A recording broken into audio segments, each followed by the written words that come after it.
Hey guys, just a quick disclaimer before we get into the video. We recorded this episode on Thursday, but because after we recorded the news of Derek Lalonde being the new head coach broke, we ended up moving this episode that was originally slated for Friday back until Monday. So that's why some of our references may be a little bit dated at this point. But it's still a great interview with Sam McGilligan. We go over Logan Cooley and Juraj Slafkovsky prospect profiles, and I hope you guys enjoy it. Today on Locked On Red Wings, we bring back Sam McGilligan of McKeen's Hockey to help us profile Juraj Slafkovsky and Logan Cooley.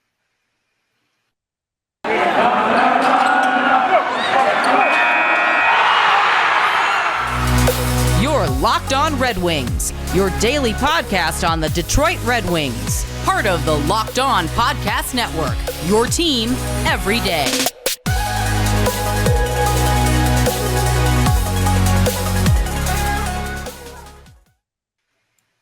Welcome back to the Locked On Red Wings podcast. We are your hosts. Almost said I am your host. I'm getting one day without Scotty, and I'm already like, I am the host. We are your hosts, Brian Fisher and Scotty Bentley. I'm a producer over at 97.1 The Ticket, while Scotty's host at Locked On Tigers, as well as a freelance journalist for the Detroit News. And today we bring back Sam McGilligan of McKeen's Hockey as we continue to just really pound out these prospect profiles as the draft guys is next week. It is coming really hot. And it's time for us to finally do profiles on the biggest names in this draft. They won't be available for the Red Wings at 8, but I feel like it's still important for due diligence purposes to talk about Juraj Slafkovsky, who is Bob McKenzie has him on number 1 on his list now. And then Logan Cooley, another guy expected to go in that top 3, but I've seen him go as low as 5 on some mocks. Before we get to any of that, Sam, how you doing? Thanks for coming back on with us, man. Absolutely spectacular, and I think I'm doing better than Scotty just because of the nature of his condition right now. I don't actually remember what you said afterwards. I was too focused on the burn there. I was just thanking you for coming back. Yeah, I love being here. I'm glad that Scotty's back. What percentage would you say you're at, Scotty? A low one. Yeah, not a failing grade for sure. Definitely not passing. Yeah. Well, Scotty, I know you're used to failing. I've heard all about your ventures in school. So this is great. I'm glad I came back, guys. This is about the plan. All right. Well, enough jokes at Scotty's expense. He's suffering over there. So let's be nice to him from here on out. But Sam, yeah, let's. Who do you want to lead off with? Dealer's choice on this one. You want to talk about Slafkovsky or Logan Cooley to start the show? Let's go with the dude who's apparently number 1 now. Okay. Juraj Slafkovsky. Oh, God, I'm going to butcher that name. Juraj Slafkovsky. These European names with all these syllables, man, they throw me off. Juraj Slafkovsky is a 6'4" left winger, 218 pounds. He's a big boy. He's from Slovakia. This past season, he played for TPS in Liga. He had 10 points in 31 games. He played with 2 teams this year. Let me rectify that. He played in Liga, and he also played in the U20 League, 18 points in 11 games there. This guy, supposedly number 1 now, according to Bob McKenzie. And, Bob McKenzie has a very impressive track record. I believe he's gotten the number 1 overall pick correct the last 10 straight years. Why do you think that he is now suddenly above Shane Wright on Bob McKenzie's draft board? And what have you seen from Slafkovsky that makes him a very minimum a top 3 prospect in this draft? Okay. I don't think Slafkovsky should be going number 1. I'm just going to be completely blunt about it. I don't think he's a number 1 guy. If he is number 1, the draft is weak. Like, I just don't really know how else to say it. Now, that being said, I actually love Slafkovsky as a prospect. It's just like both me and Scouch and most of McKeen's and most of everyone else that I've talked to, we had Slafkovsky at like worst top 6, but mostly in that like 3 to 6 range before these international tournaments, the Olympics and the World Championships took place. Then he went and he did really well. A lot of the production came from the weaker teams.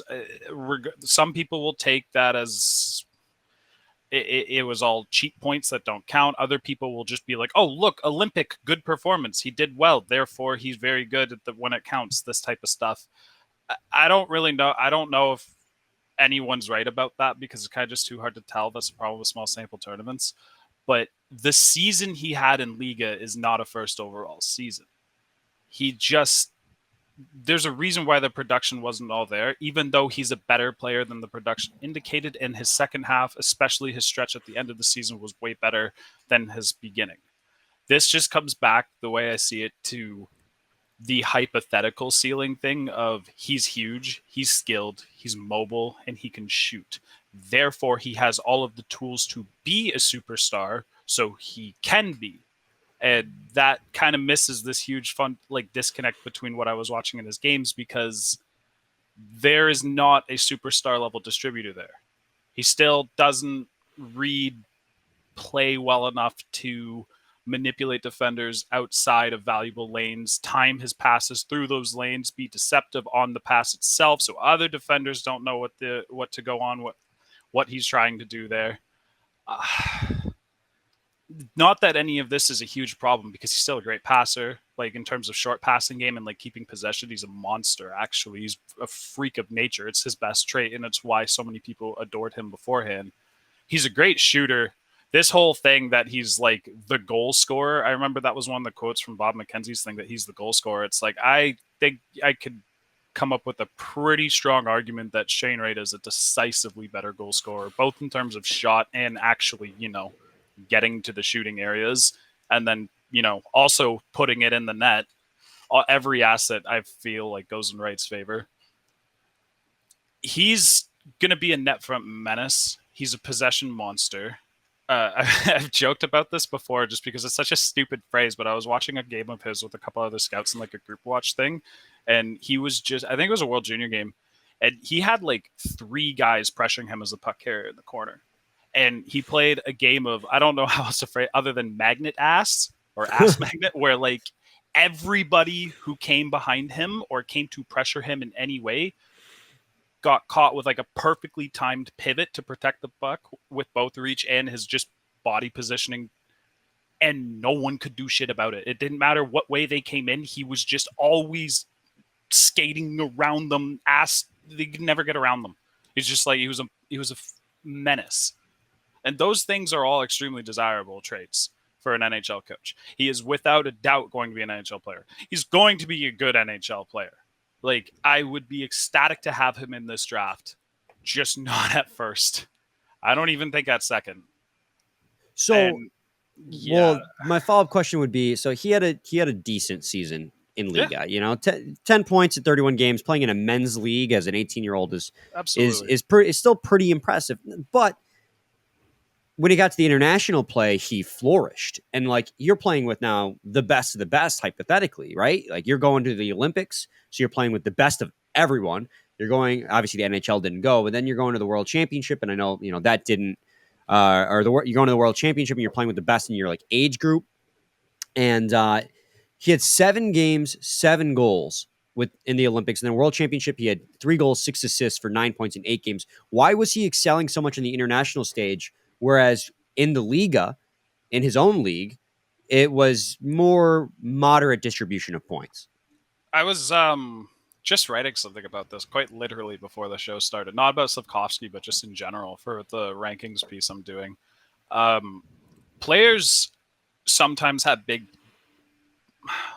booms, pretty much I'll call it, when they switch to an international roster, because when they're in the club play, there's only so much they can do within the conditions of their environment. So there's tactics that they have to adhere to. There's systems that they have to adhere to. If their coach tells them to do something, they can't just ignore it because it will make the public scouts who's watching them upset.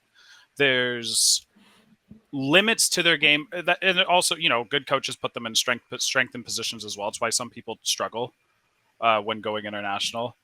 But it's pretty much it's a big enough change of environment that you can normally see other parts of a player's game and get answers to questions you wouldn't be able to get through club play. With Slafkovsky, though, and why the international tournament didn't do so much for me is because he already kind of like he did the same thing. He didn't really change his game too much. He just implemented it better in this environment. A big part of this is because while the competition he played against was really noteworthy, it's it's not equivalent to someone who played junior the whole season and then coming up to play men and kick their ass. Slafkovsky was already playing against men. Slafkovsky's used to playing against men. Slafkovsky's used to playing in the Liga, which is a damn good hockey league. He knows what he's doing in this. That was not an uncomfortable environment for him. There was no adjustment period. And it's not hard to argue that the quality of competition he was playing against, especially because the bulk of those points came from lower quality teams, except for a few examples, is pretty much roughly on par, maybe slightly ahead, slightly behind. It doesn't really matter. Like, it's not such a significant step up that it should be given such weight. If you can get answers from an international tournament that you can't get from their club play, like you're watching their club play and you're like, oh man, I really wonder about this, or I'm thinking about that. With Brad Lambert, for me, I was all the time. And then you go see them in the international tournament, you can get the answers because they're in such a drastic environment. Some players, this is huge for. Others, they struggle even more. Some, at the end of the day, it is just the sample size, like a 7-game tournament. Literally anything can happen. It's not likely that bad players will dominate, but like it can happen. The whole thing with Slafkovsky just kind of boils back to like he had a great run at these international tournaments. So there's no denying it, and the gameplay was fantastic. It was also pretty much what we were kind of expecting going into it. And then he did really well. And I just thought to myself, wow, that was really good. Still the same player that I thought he was, but there's more there. There was definitely more offensive ability shown there. But even when I was watching the points being scored, I was like, some of these are just coming from like I get it's a good thing to see him exploit bad defensive mistakes and et cetera, but it's still, that's different than creating the defensive mistakes, I guess, like actually manipulating them to do it. Yeah. And all that matters to me is the manipulation side, because the mistakes stop once you reach the NHL. Like they happen once in a while, but like you're playing at the peak level at that this point. This is peak hockey at that point. Like they don't make the mistakes like this, and they read the game so damn fast that even if they do, they will likely make up for it unless you're already so smart that in ahead of the play that you're just, he made a mistake, and you have that, you're already within that 1 second window to capitalize. Slafkovsky doesn't play within that margin, so I'm not really like, he can with development, but right now I don't see him playing within that margin. So I'm kind of like, all right. And then the tournament ended, and then he started, apparently he was top 3, which I was like, that's fine. He played well. I can see what, like, this did answer, like, can he score at a high rate question? That was one, and he did. So there's a bonus there. It's just like, I guess it's mostly because I kind of went into the tournament, I'm like, he's going to score a lot, isn't he? And then he did, and I watched them, and there's a few where I was like, wow, that might be the most impressive plays I've seen from him. And I looked at the list that I had where Logan Cooley, Brad Lambert, and David Juraj were ahead of him, 2, 3, 4. And I was like, I still wouldn't take you above them, but I'll move you up to their tier, which is what he did. So he's still the same spot, but his tier moved up for me, but I'm still taking the other guys. It's just not like, if you take him number 3, I don't think it's a problem. If you take him above Cooley, it's not really, it's not a bad pick. He will be good. It's just like, you might be leaving a really big game changer behind.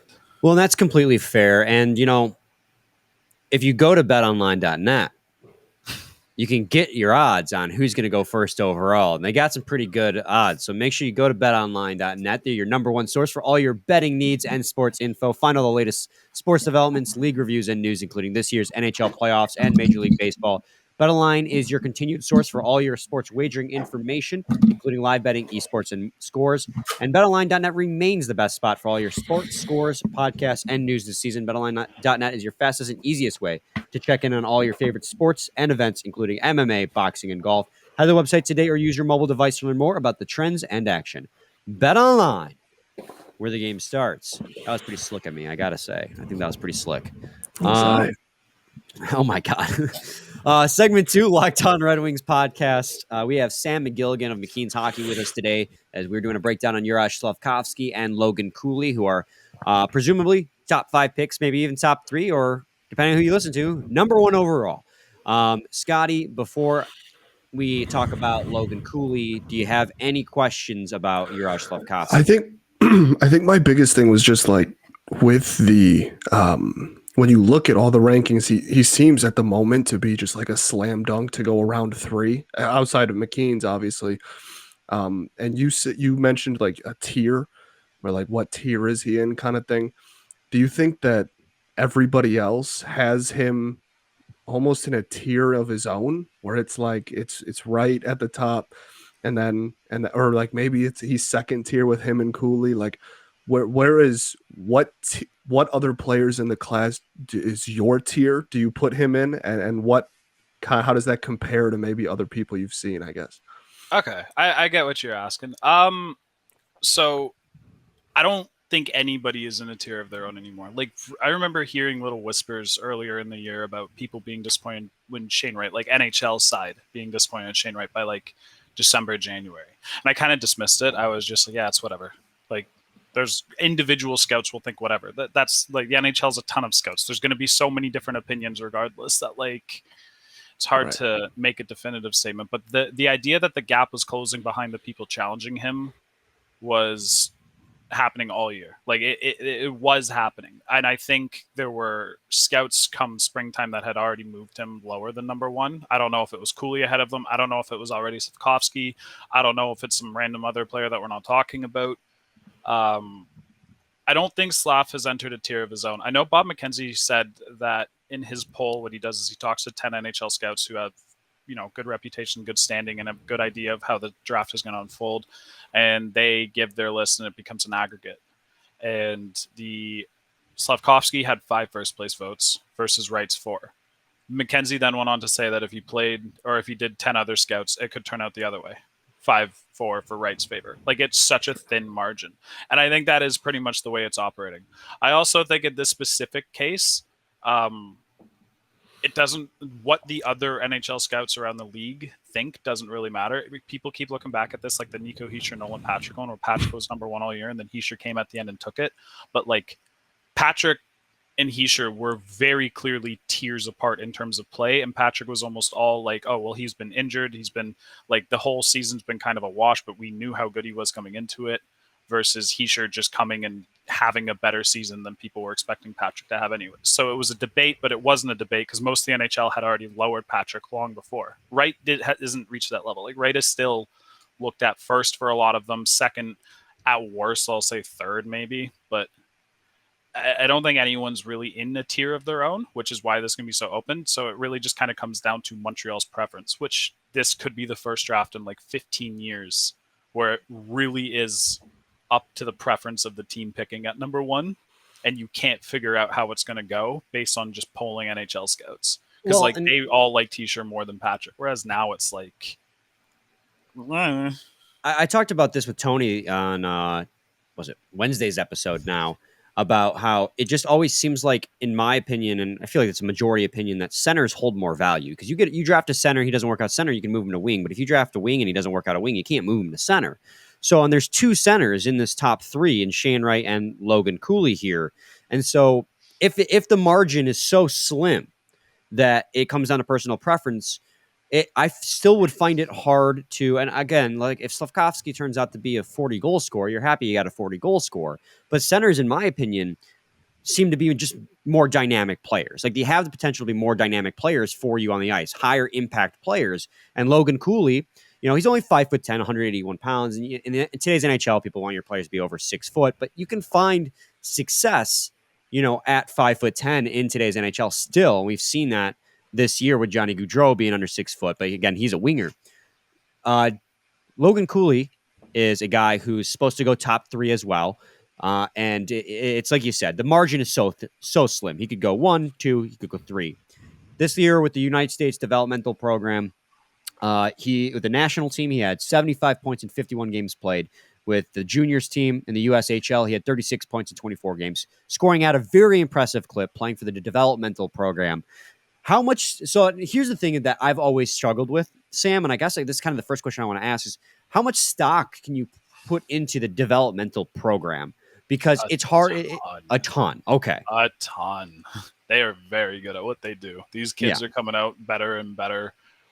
even if the actual player crop isn't better, because 2019 will likely be the peak of that what that team can be for God knows how long. But like every year they're just getting a little bit better at preparing these kids for college. Like there's a few or every year where I'm just like, yeah, I don't know. And then they turned out to be just better than I thought when moving up. I don't know how they'll be pro because they haven't gone yet, but like they're better NCAA players than I thought already. They're just, it's a good program. It's one of the best ways you can come up in junior right now, I think. And so one of the questions then is Logan Cooley, man. What are your thoughts on this guy going top 3? Do you think he could usurp Shane Wright at number 1 overall, having played for this developmental program and really putting up great points? Or do you think he'll probably stay at 3, maybe at worst case scenario 4?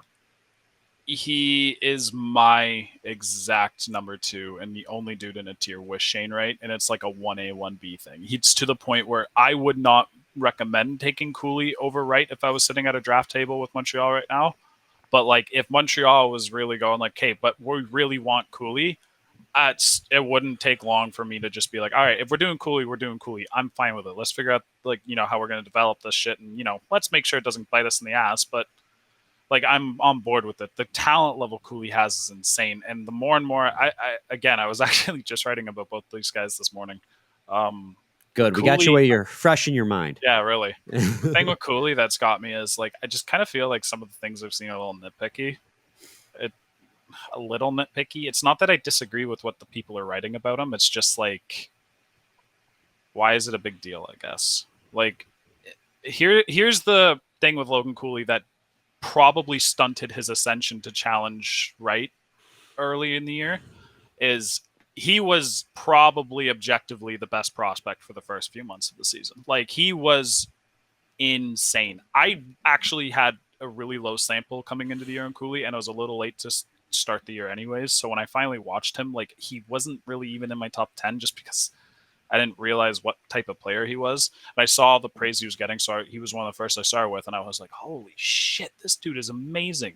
Handling skills, unbelievable. Mobility, little deficiencies here and there, whatever. But the essence is he moves extremely well. The shot, it's not blazing or anything, but the timing and the release of it and the last millisecond directional changes are really nice. The fact that he can find open space to shoot like crazy is also very nice. Like, he's just so much that Cooley was doing right, and he was super smart. He was killing it in transition, and he was fantastic defensively. There was like nothing you could complain about. And then he started getting really creative with the stuff he was doing, and it started being more turnover-like, and maybe got a little cocky. That's what I think some people are taking it as. And other people are just like concerned. They're like, well, that's a better play than that. Why are you doing it? And I'm kind of just keep coming back to the same thing where it's just like, these players are not playing for us. If you cannot evaluate them properly, if you think for a second that Logan Cooley, Shane Wright, Juraj Slafkovsky or anything, it gives one damn what any of us online are saying about them, or that we're not living up to their standards and they might tumble down our list a little bit. They don't care. If Logan Cooley is like, I want to experiment and just see the limits of what I can get away with my hands, then Logan Cooley is going to go do that. That's kind of the point of the developmental league, too. And that's just the point of draft. Like, this is the thing where I think people view a draft year season as this culmination of everything that came before, where you are supposed to just put it all together to the best of your ability so we can project you as cleanly as possible and see what you still have to work on. And that is not what is happening. It is for some players, and for others, they are already like, well, I'm going to they're 18 years old, man. They all think they're going to the NHL. They're not, and they should think that right now. In this state, everyone who's in like the first 3 rounds still has a path there. A lot of them do. It's like, you should be thinking this. So you shouldn't be thinking, oh, I must show everybody what I'm going to do. Like if you want to challenge for like top 10, yeah. But if you're like a mid-round guy or you're already solidified at the top, you're not thinking this way. You're just thinking about like, hey, how can I expand my game? This was Shane Wright's season to a T. It's like you can just tell he's working on off-puck play, timing his impact for like making what plays he does go through with as impactful as possible. was Shane Wright's game, which is why it's so much off puck and why there's so much of this floating laziness narrative going around, even though it's all calculated composure. And with Cooley, it was just like, I don't know, I've got disgusting hands. What can I do? It was just like, let's just see. Some of the stuff he did was like objectively dumb. And I have a feeling that if you walked up to Cooley after, he would have been like, yeah, that was dumb. I just want to see if I could try it. That's how it is most of the time with them, man. And I would be doing the same thing at my age at 25 if I had the talent that they had, because it's still a game. Like, it's still supposed to be fun. This does not mean that Logan Cooley doesn't know that he can't do this in the NHL. He's trying to figure out what he can and can't do at this level, then work with that to transfer these skills to the NHL. And creativity is a process. I lost last year with, guess who? Simon Edvinsson. Because there were times where I was watching Edvinsson where I was just big braining his decision making, going like, what the hell? Sometimes. And now what? He's amazing. Because it was all experimentation, because he knows what he was doing. I mean, he's still experimenting. There's still mistakes and stuff like that, but that's the process. That's just what it is. He's still just a that's how you learn and grow. Yeah, but the amount of the step forward he took this year was massive, and a solid 50%, if not more, just came from, well, let's just apply all of the stuff I learned I can't do last year, and let's see what I can adjust to make it work now, and let's just keep toying with this kind of balance of experimentation and practicality and application. Well, and if the listeners want to grow along with these players, grow physically, that is, head over to built.com and check out Coconut Brownie Chunk Puff. I'm in peak form today, Scotty, with these transitions. I almost you're doing better than me, brother. From the people who invented healthy and tasty comes the latest gift to your taste buds. You've probably tried the amazing Coconut Brownie Chunk Built Bar, but guess what? Your friends at Built have given Coconut Brownie Chunk the Puffs treatment. That's right, the Coconut Brownie Chunk Built Bar flavor you love is the deliciously chewy marshmallow covered in 100% real chocolate. It's like a fluffy cloud of coconut brownie goodness, but stop drooling and listen. They are good for you, low calorie, low sugar, high protein, and all delicious. Coconut Brownie Chunk Puffs are only here for a limited time. Go to built.com now to make sure you don't miss out. They're going fast because they taste amazing. The best part about Built Puffs is, of course, they taste amazing, but you can enjoy them guilt-free because they're actually good for you. They are the perfect treat, perfect when you're craving, you need to satisfy your sweet tooth, or if you need a quick, healthy snack. They're an excellent source of protein. Delicious coconut, rich, sweet brownie, creamy marshmallow. Stop fantasizing. Go to Built.com right now to order your box of Coconut Brownie Chunk Built Puffs right now. Go to Built.com, use promo code LOCKED15 and get 15% off your order. Use promo code LOCKED15 for 15% off at Built.com. Final segment, abbreviated segment here in the Locked On Red Wings podcast. We have Sam McGilligan of McKeen's Hockey. First half of the show, we talked about Juraj Slafkovsky. Now he's helping us talk and break down Logan Cooley's game. Both are projected to be top 3 picks on most boards. Scotty, do you have any questions about Logan Cooley? You're a Sens fan, right? You're a Habs fan? Habs. Please Habs, don't not ever, Sens, ever, sorry. don't ever say that again, or I'm never coming back. It was a mistake. It was a mistake, I promise. He's sick. Give him a pass. I knew, that's fair. No. I knew you were a Habs fan. So at the top, you kind of talked about it at the beginning, but at the top, is it, if it's not right, this is a failure, or is there a conversation for Cooley for you as a fan? Just a pure fan. I mean, there's a conversation for Cooley. There absolutely is. I don't think the biggest thing with the first overall pick, and this is so hard for certain, it's not that I blame them for thinking this way. It's just it requires kind of a mentality shift towards stop thinking like a fan and more thinking like how this actually works, like the draft process and how it functions inside the NHL is you can't mess up a first overall pick. You are a general manager, especially in your first year. You can't mess it up. You will get fired. You will lose your job. You lose nothing by making a statement online. You can delete it. No one's probably 99% of the people saying this are never going to have the freaking messages saved by someone else anyways, because it's all lost in the void that is Twitter or Reddit. There's no stakes to it. There's no stakes for me personally, other than just credibility and people laughing, which is whatever. For them, there's huge stakes to this. Shane Wright can't miss. Even if his upside doesn't pan out, that's still a player who will contribute some level. And we're talking worst case scenario, he still contributes to some level. Like at worst, he would be like the 10th or 15th best player in a redraft. And that's really worse. And that's assuming quite a few players after him take big leaps as well. He's most likely somewhere in like the 3 to 8 range in a redraft. He's an exceptionally polished two-way center who's done nothing but grow smarter and smarter off puck, playing in a league where he definitely thinks way ahead of the game. And people confuse this with laziness because sometimes, and it is like legitimate, like sometimes he doesn't take the extra stride when he could or stuff, but like he also did in his 15-year-old season. He did at the U18s last year. Like that, they're not aspects of his game that don't exist. I don't know why people are pretending that he can't do it. He's done it. This is clearly like an experimentation thing. So you take the player, you account for the risk when you take the player, and you take the guy who was projected to go number 1 all year, still has, by most accounts, the strongest claim to number 1. You don't catch as much heat if he sucks. Because you'd be like, the other thing too. You would have all done it too. Yeah, and that's the thing. There's people who will say, like, well, you're an NHL general manager. It's your job to know better. You are absolutely right. But he's an NHL general manager, and he knows how that exact same mentality is used against him if he f***s it up. Right. Because if he takes Slafkovsky or Cooley or something and it doesn't work, he will be absolutely butchered by public perception. And this will affect how people perceive him, whether it is fair or not, for everything else he does. Unless Cooley is in the Hall of Fame in 20 years, like that's, you know what I mean? Yeah, he's going to be just roasted for that forever. Hell, sure. People, even if the players were equal, there are still people who would be like, well, it was just like, no matter what you do, this is just how the draft has to be looked at by more fans. I wish they would. No matter what you do, you can find a very easy way to twist it on whoever did it. Like, well, it's just revisionist history, hindsight 2020.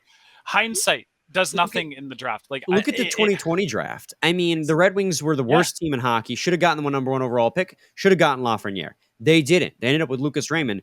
By all accounts, Lucas Raymond had probably a better season than Lafreniere this season. But no one would have predicted that, because if the Red Wings would have had number 1, they would have taken Lafreniere, because that was the consensus number 1 overall pick. Like, you can't, it's easy to make the right decision when you have history to look back on. Exactly. You know? Like, hindsight is I don't know if there's anything in sports that can be more worthless than hindsight and analysis for a draft. Congratulations. You know how it played out because you saw it. Now, do me a favor. If you're going to critique people for blah, blah, blah, blah, blah, blah, blah, and you think if you're the type of person who thinks it's easy, then predict this year's draft and watch how wrong you will be, because even what feels like the most sure, there's so much luck involved in this stuff. There's so many small variables that once combined add up to be like 30% of the equation that no one can account for ahead of the draft, except for maybe the most resource heavy NHL teams. That just gives them an advantage, which, they should. They're the NHL teams, right? Like, of course they're going to have an advantage. That's the point. Like, they're the ones who are working with the kids. The hindsight stuff is just ridiculous, but you take right, I think. You take right. If you take Cooley, it can work out. If you take Slafkovsky, it can work out. There is easily a scenario where any of those 3 end up the best player of the bunch. And it doesn't matter how you slice it. People will use revisionist history to trounce on the decision-making of these 3 picks, no matter what happens going forward, unless it literally goes best player went first, second best player went second, third best player went third, but no one knows what it is. So, like, coming back in a few years to dunk on Kent Hughes or the Devils or not the Coyotes for cleaning up. You can dunk on Arizona for everything else. Fair. Yeah, like, it's that type of stuff is starting to irritate me more than it used to, just because I don't think I've ever seen it more present this year. But I also have a bias in this just because I'm a Habs fan who's been seeing this number 1 discussion. And the second we won the pick, my brain went, as a Habs fan first, I was like, this is amazing. And right after I went, oh, this is going to be a problem. It's just, for me, like, the only reason I ask really is because for a year and a half, we've been hearing about Shane Wright. And then now, as we do more of these profiles and talk to more people, it seems like he's going to go one and he should go one, but it's not because there's like a 6 mile gap in between him and the rest of the class. Like he's the best and he should probably go number one, but it's not just, send the card in the second the clock starts and just like nobody have a conversation about it. Like it for as slam dunk of a number one as he's been portrayed for the last 15 months, it's interesting to hear that like it's probably a little closer than people realize. That's all. Yeah, so much of this might, and I won't make a definitive statement, but my theory, and it's not just mine, it's a popular one, is that like we just don't know how much last year affected these things, and we might never know because we're likely to never get another example of two draft classes missing two of the most important seasons. One missing their draft year, the other missing their draft -1. I don't know which one's more important. The jump to major junior is huge. And like the draft -1 is the adjustment period for a lot of these people. And not getting that can be a bigger deal, even for the Shane Wrights of the world. It's the adjustment period for the players, but it's also an adjustment period for the scouts to find out what they thought they knew was wrong. Exactly. And not to mention there's just, because of the age that they're playing at, like we're talking 16, 17, like there's still like physical developments factoring in more so in the D-1 than in the draft year.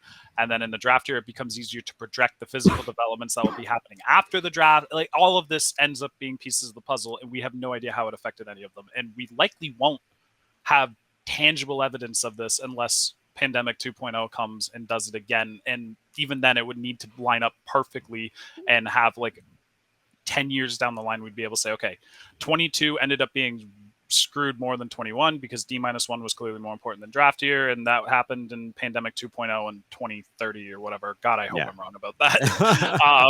Same. Yeah. Oh, yeah. Same.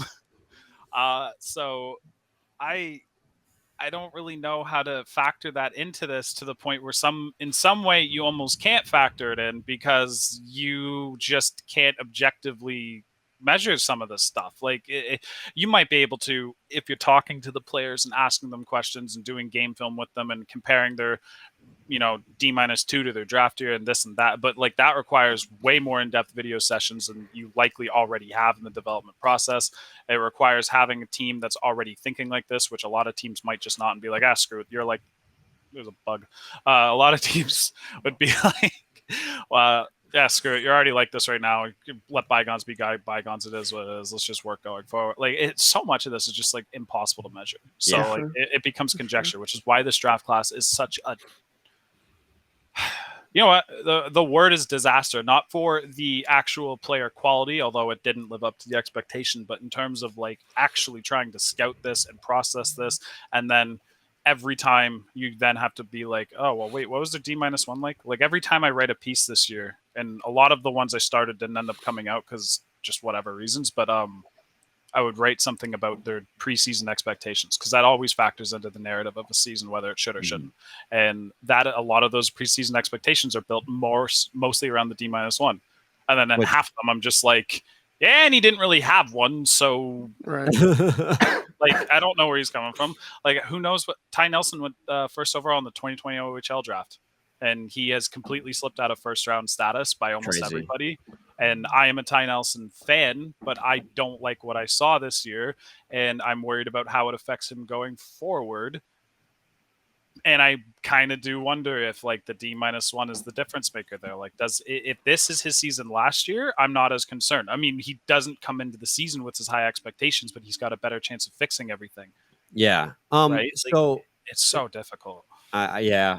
It is going to be a really interesting, at least now that next year things should hopefully be back on track. But Sam, we are running out of time here.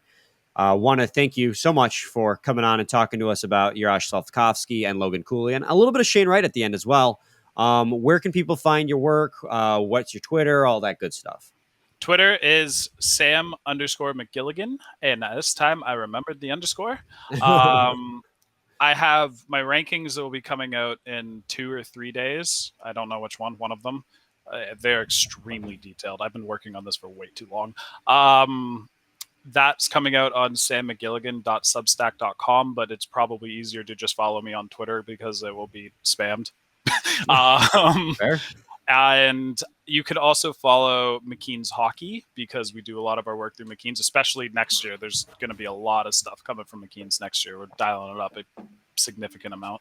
And I have one final piece coming out about the draft, about my favorite player in the draft, who shouldn't be my favorite player in the draft, but he is, on Lane Hudson, because that is awesome, and he's the most fun player to take a detailed look at. So that's coming out 2 days from now as well. There's been a lot of work being done lately.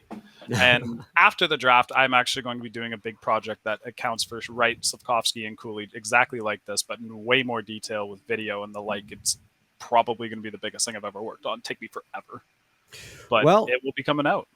Let's we'll make sure we redirect all our listeners to your stuff. McKeen's hockey stuff in general is always really sharp. Will stuff as well is really, really good. So Sam is better, right, Sam? Absolutely. I don't even know who Scooching is. Who the hell is Scooch? I don't know who that is.